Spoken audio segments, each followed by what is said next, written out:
اللہ پر توکل اور اس کی ذات پر یقین کا سفر در حقیقت دکھوں بھری زندگی سے اور سکون زندگی کا سفر ہوتا ہے۔ اللہ پر یقین کرنے والوں کو سکون قلب کی نعمت میسر ہوتی ہے، کیونکہ ان کا یقین ایسی ہستی پر ہوتا ہے جو اس پوری دنیا کا بادشاہ اور پالنے والا ہے، جو انسان و حیوان، فضا میں اڑنے والے پرندوں، زمین پر بہتے ہوئے دریاؤں، سمندر، بہتے ہوئے پانی میں تیرتی ہوئی رنگ بھرنگی مچھلیوں، حتیٰ کہ اس زمین پر چلتی ہوئی چھوٹی سی چونٹی کا بھی مالک اور پروردگار ہے، جس کے حکم کن فیکون سے مقدر بدل جایا کرتے ہیں۔ اور جانتے ہو یقین کیا ہے؟ جب زندگی میں غموں کے گہرے بادل ہوں، روشنی کی امید نہ ہو، جب صحرا میں بھٹکنے والے مسافر کو ایک بوند پانی کی امید نہ ہو، جب زندگی میں خزاں ہی خزاں ہو، بہار کی کوئی امید نہ ہو، اس وقت دل سے یہ آواز آنا، پریشان نہ ہو، اللہ ہے نا۔ اللہ پر یقین تو سمندر سے بھی زیادہ گہرا ہونا چاہیے۔ جتنے بھی مشکل حالات ہوں، جتنے بھی اندھیرے ہوں زندگی میں، پھر بھی توکل صرف اللہ پر ہونا چاہیے کہ ایک دن اس اندھیرے میں روشنی کی کرن ضرور چمکے گی۔ جو اللہ کی عظیم ذات پر کامل یقین رکھتے ہیں میرے بھائیوں، فلاح کامیابی بھی انہی کے لیے ہوا کرتی ہے، تقدیریں بھی انہی کی بدلا کرتی ہیں۔ حضرت عمر بن خطاب سے روایت ہے کہ رسول اللہ صلی اللہ علیہ وآلہ وسلم نے فرمایا، اگر تم اللہ پر اس طرح توکل اور بھروسہ کرو جس طرح توکل کرنے کا حق ہے، تو وہ تمہیں اس طرح رزق دے گا جیسے پرندوں کو رزق دیتا ہے۔ پرندے صبح سویرے خالی پیٹ نکلتے ہیں اور شام کو بھرے پیٹ واپس آتے ہیں۔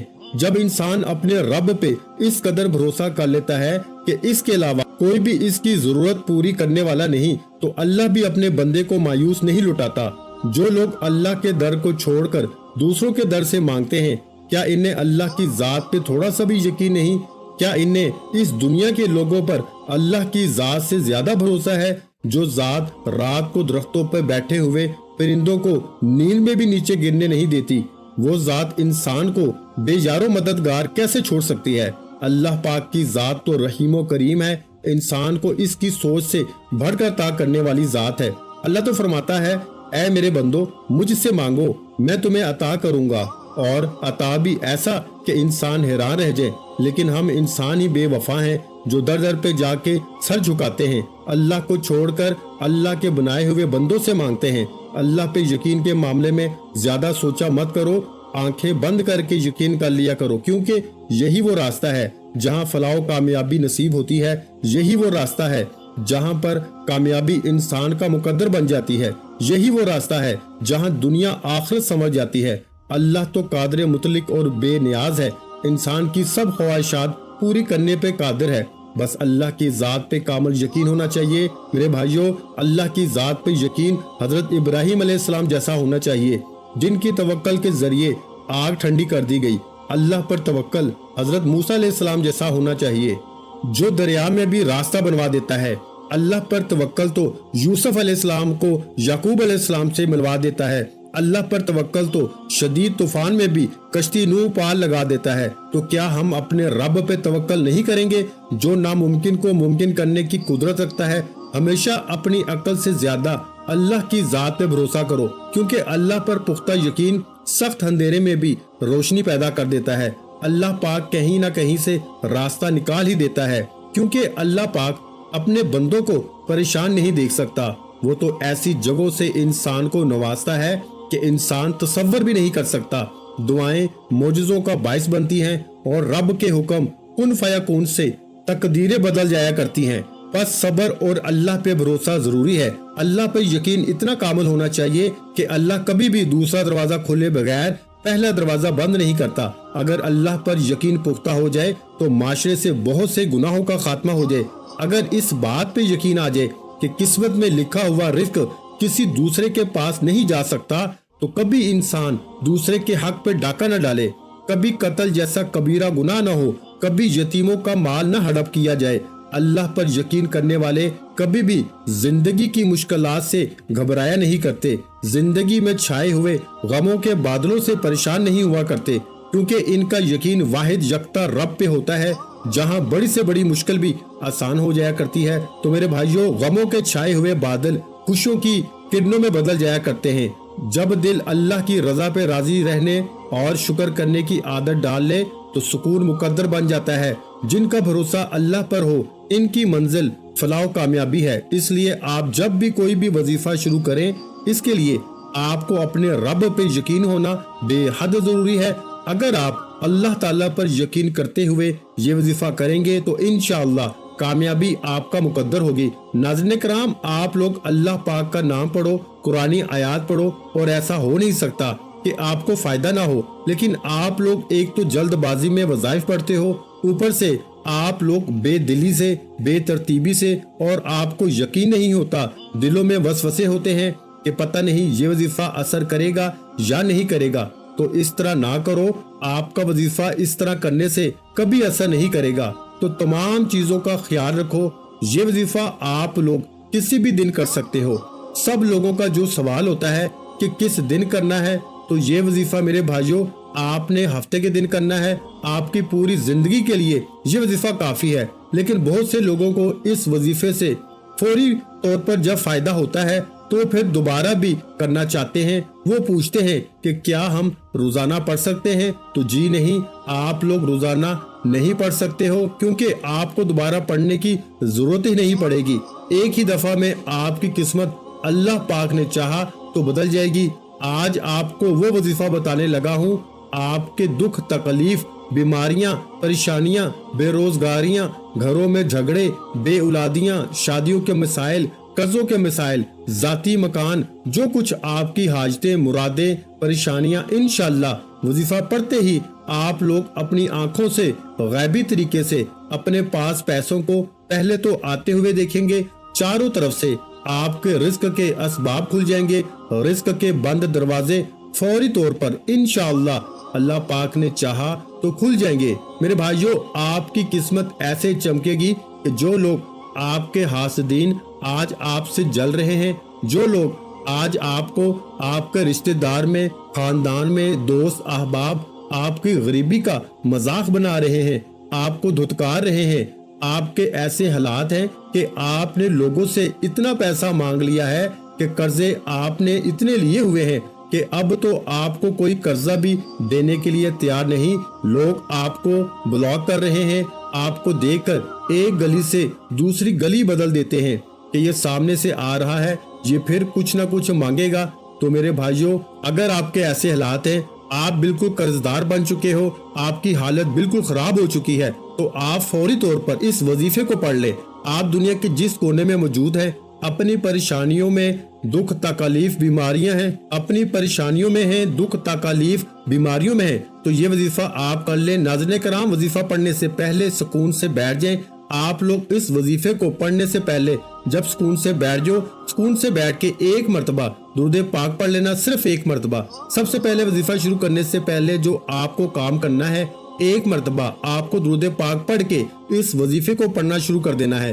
ایک مرتبہ جب درود پاک پڑھ لیں، 3 وظائف پڑھنے ہیں۔ درود پاک پڑھنے کے بعد تینوں وظائف اتنے آسان ہیں، جو لوگ بالکل ان پڑھ ہیں، بالکل جن کو ایک لفظ بھی پڑھنا نہیں آتا، جو ان پڑھ ہیں، ایسے کئی بہن بھائی آتے ہیں کہ ہمیں آسان وظائف بتائیں، ہمیں پڑھنا نہیں آتا، تو وہ بھی آج کا وظیفہ سن لیں۔ ایک مرتبہ جب درود پاک پڑھ لیں تو 3 وظائف پڑھنے ہیں۔ درود پاک ایک مرتبہ کوئی سا بھی صلی اللہ علیہ وآلہ وسلم یا صلی اللہ علی محمد یا درود ابراہیمی پڑھ لیں، چاہے تو درود پاک آپ کو یا درود ابراہیمی پڑھ لیں، جو درود پاک آپ کو پڑھنا ہو آپ لوگ ایک مرتبہ درود پاک پڑھ لیں۔ ایک مرتبہ میرے ساتھ بھی ثواب کی نیت سے پڑھ لیں۔ اللہم صلی علی محمد وعلی آل محمد کما صلیت علی ابراہیم وعلی آل ابراہیم انک حمید مجید۔ اللہم بارک علی محمد وعلی آل محمد کما بارکت علی ابراہیم وعلی آل ابراہیم انک حمید مجید۔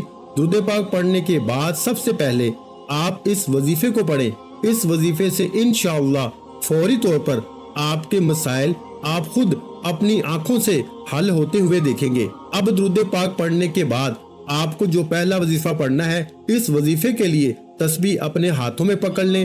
تسبیح نہ ہو تو سیدھے ہاتھ پہ پڑھنا شروع کر دیں، صرف 3 مرتبہ۔ آج کا جو عمل ہے، پہلا وظیفہ ہے ان اللہ علی کل شیء قدیر، صرف 3 مرتبہ آپ کو یہ وظیفہ پڑھ لینا ہے۔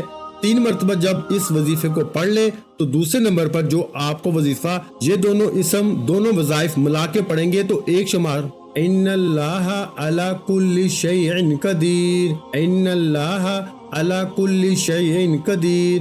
صرف 3 مرتبہ آپ کو یہ وظیفہ پڑھ لینا ہے۔ 3 مرتبہ جب اس وظیفے کو پڑھ لیں تو دوسرے نمبر پر آپ کو جو وظیفہ، یہ دونوں اسم، دونوں وظائف ملا کے پڑھیں گے تو 1 شمار ہوگا۔ کس طرح پڑھیں گے؟ تسبیح کے دانوں پہ پڑھ لیں یا ہاتھوں کی انگلیوں پہ پڑھ لیں۔ یہ وظیفہ ہے یا حیو یا قیوم کا، آپ لوگوں کو 7 مرتبہ پڑھ لینا ہے۔ دونوں وظائف کو ملا کے پڑھیں گے تو 1 شمار ہوگا۔ اس طرح سے آپ کو 7 مرتبہ یا حیو یا قیوم، یا حیو یا قیوم، یا حیو یا قیوم، اس طریقے سے آپ کو 7 مرتبہ یا حیو یا قیوم پڑھ لینا ہے۔ اس کے بعد تیسرا وظیفہ سورۃ الکوثر کا ہے۔ سورہ کوثر، اِنَّا أَعْطَيْنَاكَ الْكَوْثَرَ فَصَلِّ لِرَبِّكَ وَانْحَرْ إِنَّ شَانِئَكَ هُوَ الْأَبْتَرُ۔ سورہ کوثر کو آپ کو 11 مرتبہ پڑھنا ہے۔ میرے بھائیوں ذہن میں رکھیے گا، وظیفہ جس طریقے سے بتا رہا ہوں، جس تعداد میں بتا رہا ہوں، آپ نے اسی تعداد میں پڑھنا ہے۔ آپ نے سورہ کوثر کو 11 مرتبہ یعنی 11 ٹائم پڑھنا ہے۔ اور پھر آخری وظیفہ جو اس کے بعد آپ کو پڑھنا ہے وہ ایک تسبیح ہے جو اللہ تعالیٰ کو بہت عزیز ہے۔ وہ تسبیح ہے سبحان اللہ و بحمدہ سبحان اللہ العظیم، سبحان اللہ و بحمدہ سبحان اللہ العظیم، سبحان اللہ و بحمدہ سبحان اللہ العظیم۔ یہ تسبیح اللہ تعالیٰ کو بہت پیاری ہے۔ اللہ تعالیٰ کے عظیم انعامات میں سے ایک انعام یہ تسبیح ہے۔ تسبیح کہتے ہیں اللہ تعالیٰ کی شان اور پاکی بیان کرنے کو۔ سبحان اللہ العظیم وغیرہ تسبیح، سبحان اللہ العظیم یہ وہ تسبیح ہے جس میں اللہ تعالیٰ کا ذکر ہے، جس کی سلطنت 7 آسمانوں کے اوپر تک پھیلی ہوئی ہے، اور قرآن عظیم الشان کی 7 مبارک صورتوں کا آغاز تسبیح سے ہوتا ہے۔ حضرت سیدنا نوح علیہ السلام نے اپنے بیٹے کو تسبیح کی تاکید فرمائی کہ بیٹا سبحان اللہ و بحمدہ کو ہمیشہ لازم پکڑنا، یہ وہ کلمہ ہے جس کی برکت سے تمام مخلوق کو روزی ملتی ہے۔ حضرت سیدنا ابو بکر صدیق رضی اللہ تعالیٰ عنہ کے پاس ایک بڑے بالوں والا پرندہ لایا گیا، ارشاد فرمایا کہ اس نے تسبیح چھوڑ دی ہے، اس لیے پکڑا گیا۔ سبحان اللہ و بحمدہ سبحان اللہ العظیم تسبیح میں گناہوں کی پاکی بھی ہے۔ صرف 100 بار سبحان اللہ و بحمدہ سبحان اللہ العظیم پڑھا جائے تو سمندر کی جھاگ کے برابر گناہ معاف ہو جاتے ہیں۔ تسبیح میں جنت کی آبادی بھی ہے۔ ایک بار سبحان اللہ پڑھنے سے جنت میں اپنی ملکیت کا ایک درخت لگ جاتا ہے۔ درخت بھی معمولی نہیں بلکہ صدیوں کی مسافت تک پھیلا ہوا۔ تسبیح میں حشر کے دن کا سامان بھی ہے۔ ارشاد فرمایا کہ سبحان اللہ آدھے میزان کو بھر دیتا ہے اور باقی کو الحمدللہ بھر دیتا ہے۔ ایک بزرگ کے پاس ایک شخص نے روزی کی تنگی کی شکایت کی۔ انہوں نے فرمایا ہر نماز کے بعد سبحان اللہ 100 بار پڑھو۔ وہ صاحب زندہ دل انسان تھے۔ زندہ دل وہ ہوتا ہے جس کے دل میں اللہ تعالیٰ کا ذکر ہو اور جو دل کی توجہ سے اللہ تعالیٰ کا ذکر کرتا ہو۔ انہوں نے دل کی توجہ سے یہ عمل شروع کیا، مگر 1 ہفتے بعد ان بزرگوں کے پاس آ کر کہنے لگے کہ یہ وظیفہ بند کرنے کی اجازت چاہتا ہوں، کیونکہ اب تو زمین کے خفیہ خزانے بھی نظر آنے لگے ہیں۔ جو لوگ عقل مند ہوتے ہیں وہ خزانوں کے مالک بننے سے ڈرتے ہیں۔ کون سنبھالے، کون اتنی فکر اٹھائے، کون اتنا حساب دے، کون اتنے حقوق ادا کرے۔ انسان کی ضرورت تو کچھ مال سے پوری ہو جاتی ہے، اس سے زائد مال اس لیے ملتا ہے تاکہ انسان اللہ تعالیٰ کے ہاں اس کے ذریعے سے بڑے بڑے درجات حاصل کرے۔ اگر یہ نیت نہ ہو تو ضرورت سے زائد مال انسان کو مسلسل ڈستا رہتا ہے، ذلیل اور کمزور کرتا رہتا ہے، پاگل اور نااہل بنا دیتا ہے، بیماریوں اور مصیبتوں میں ڈال دیتا ہے۔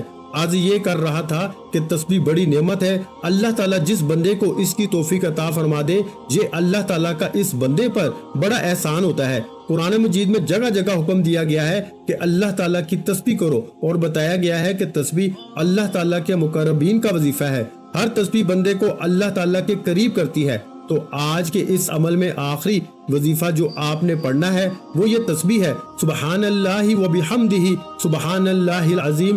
اس کو آپ نے 100 مرتبہ پڑھنا ہے۔ اس کے بعد اتنا ہی درود پاک پڑھنا ہے جتنا وظیفہ شروع کرنے سے پہلے پڑھا تھا۔ اس کے بعد ہاتھ اٹھا کے اللہ پاک سے جو بھی حاجت ہو، مراد ہو، پریشانیاں ہو، اس کے لیے دعا مانگ لیں۔ انشاءاللہ آپ کے تمام مسائل حل ہو جائیں گے۔ ویڈیو اچھی لگی ہو تو ویڈیو کو لائک کر دیں۔ مزید اسلامک وظائف سننے کے لیے ہمارے چینل کو لازمی سبسکرائب کر لیں۔